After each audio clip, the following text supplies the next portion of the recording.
فرشتوں کی دعائیں ملتی ہیں جو شخص درود پڑھتا ہے اس کو۔ عبداللہ بن عامر بن ربیعہ اپنے والد سے روایت کرتے ہیں، وہ کہتے ہیں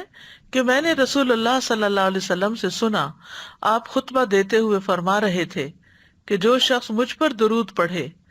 تو جب تک وہ مجھ پر درود پڑھتا رہے گا فرشتے اس پر درود پڑھتے رہیں گے۔ اب انسان کی مرضی ہے کہ کم پڑھے یا زیادہ پڑھے، یعنی اگر آپ کو فرشتوں کی دعائیں زیادہ لینی ہے تو زیادہ درود پڑھ لیں، کم لینی ہے تو کم پڑھ لیں۔ پھر اسی طرح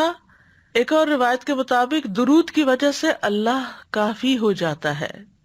ایک شخص نے عرض کیا، اے اللہ کے رسول، کیا میں اپنی دعا کا 1/3 حصہ آپ پر درود پڑھنے کے لیے مقرر کر دوں؟ آپ نے فرمایا ہاں اگر تم چاہو۔ اس نے عرض کیا 2/3 کر دوں؟ آپ نے فرمایا ہاں اگر تم چاہو۔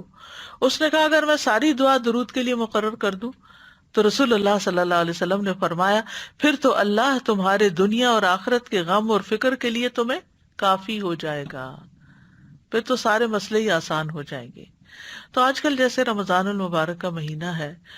اور اس میں ہمیں عبادت بھی کرنی ہوتی ہے اور اس کے ساتھ ساتھ دنیا کے کام بھی جو ضروری ہیں وہ ساتھ چل رہے ہوتے ہیں، تو بعض اوقات مثلاً افطار کا ٹائم ہے اور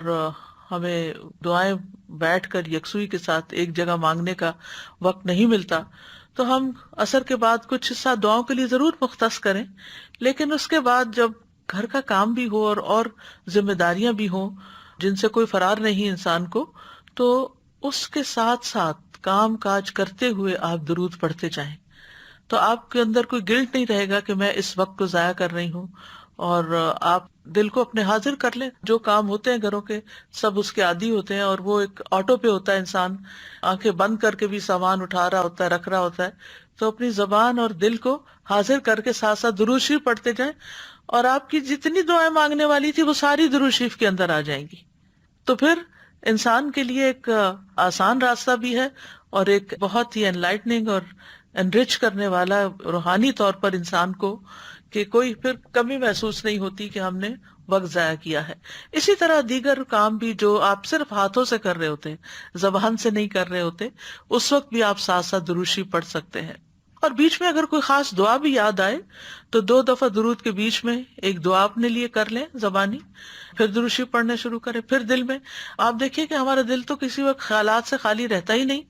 تو ان خیالات میں بعض اوقات کوئی پریشانی ہوتی ہے، وہ پریشانی ایک بار نہیں بار بار وہی چیز دماغ میں آتی چلی جاتی ہے اور انسان پریشان رہتا ہے۔ تو اس پریشانی سے چھٹکارا حاصل کرنے کے لیے، اس سے خلاصی پانے کے لیے ضروری ہے کہ درود شریف کے بیچ بیچ میں اس کا ذکر کر کے اللہ تعالیٰ سے دعا کریں کہ یا اللہ ہمیں اس مصیبت سے نجات دے، اور یا اللہ تو میرے ذہن کو صاف کر دے، اور اگر کسی کے بارے میں کوئی بدگمانی ہے یا کسی کی طرف سے کوئی تکلیف پہنچی ہے یا کوئی بھی چیز جو آپ کو تنگ کر رہی ہے، اس سے نجات حاصل کریں دعا کے ذریعے۔ کیونکہ بہت دفعہ ایسا ہوتا ہے کہ ہم لوگوں کو نہیں بدل سکتے، لوگوں کے رویوں میں تبدیلی نہیں لا سکتے، لیکن اگر ہمارا اپنا ہی دل اچھا ہو جائے تو لوگ جو کرتے ہیں کرتے رہیں۔ دنیا بھر میں کروڑوں بلینز ٹریلینز کی تعداد میں لوگ موجود ہیں جو معلوم نہیں کیا کچھ کر رہے ہیں، اور ہمیں ان سے کیا واسطہ۔ تو اسی طرح اگر ہماری جان پہچان کا کوئی شخص کوئی ایسی حرکت کر رہا ہے جو ہمیں اذیت دے رہی ہے، تو ہم اس کو بھی انہی میں شامل کر دیں کہ اور بھی لوگ اس طرح کی حرکتیں کر رہے ہیں، اگر یہ بھی کر رہے ہیں تو کرتے رہیں، لیکن ہم اس کے بارے میں پریشان نہ ہوں۔